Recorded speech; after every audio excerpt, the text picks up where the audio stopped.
Welcome to KRR kitchen. இன்றைக்கி நம்ம கிச்சனில் நல்ல ஒரு அருமையான சுண்டல் ரெசிபி தான் பார்க்க போகிறோம். இந்த சுண்டல் செய்யறதுக்கு பார்த்தீங்கன்னா நம்ம எதுவும் மசாலா வறுக்க வேணாம், அரைக்க வேணாம், ரொம்ப ஈஸியாக குயிக்காக செஞ்சிடலாம். டேஸ்ட்டும் ரொம்ப அருமையாக இருக்குங்க.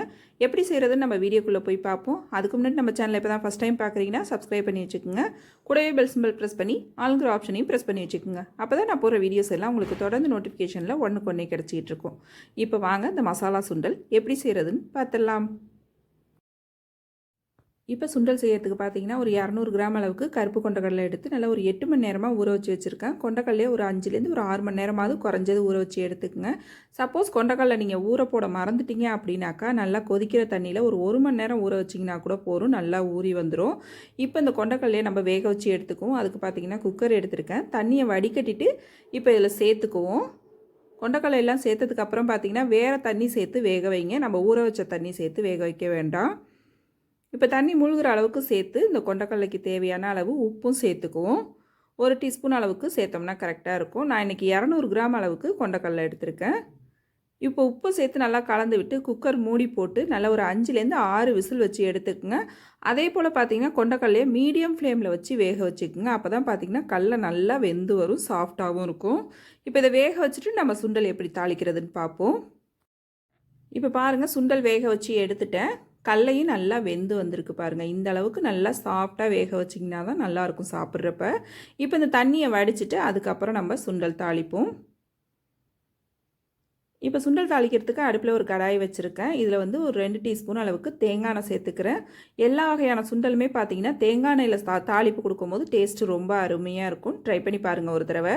இதில் நல்லா எண்ணெய் காஞ்சதுக்கப்புறம் 2 டீஸ்பூன் அளவுக்கு கடலைப்பருப்பு, 1 டீஸ்பூன் உளுத்தம்பருப்பு, 1 டீஸ்பூன் உளுந்து சேர்த்து நல்லா பொரிய விட்டுக்குங்க. இப்போ எல்லாம் நல்லா பொரிஞ்சு செவந்ததுக்கு அப்புறம் பார்த்தீங்கன்னா இதில் கொஞ்சமாக பெருங்காயத்தூள் சேர்த்துக்கிறேன். கொஞ்சமாக பெருங்காயத்தூள் சேர்த்ததுக்கப்புறம் இதில் ஒரு கொத்து கருவேப்பிலை,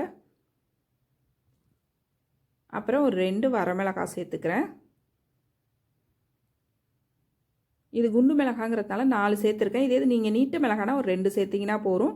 அதுக்கப்புறம் பார்த்தீங்கன்னா இதில் கொஞ்சமாக கொத்தமல்லி, ஒரே ஒரு பச்சை மிளகாய், கொஞ்சம் சின்ன துண்டு இஞ்சி சேர்த்து நல்லா இடித்து வச்சுருக்கேன்.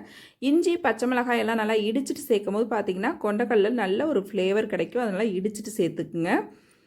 நல்லா அது ஒரு 2 செகண்ட் வதக்கி விட்டுட்டு அதில் ஒரு 1/4 டீஸ்பூன் மஞ்சள் தூள், 1/2 டீஸ்பூன் அளவுக்கு தனி மிளகாத்தூள், 1/2 டீஸ்பூன் அளவுக்கு மல்லித்தூள் சேர்த்துருக்கேன். இதையும் நல்லா ஒரு 2 செகண்ட் கலந்து விட்டுக்குங்க. இதெல்லாம் சேர்க்கும் போது அடுப்பு தீயை குறைச்சி வச்சுட்டு அதுக்கப்புறம் கலந்து கொடுத்துக்குங்க. இப்போ நல்லா கலந்து கொடுத்ததுக்கப்புறம் நம்ம வேக வச்சு வடிகட்டி வச்சுருக்க சுண்டலை சேர்த்து நல்லா ஒரு தடவை கலந்து விட்டுருங்க. இந்த மசாலா சுண்டல் எல்லாம் நல்லா ஒரு தாப்பில் ஒன்று கலந்து வரணும். ஒரு 3 செகண்டுக்கு நல்லா இது போல் கலந்து கொடுத்துக்கிட்டே இருங்க.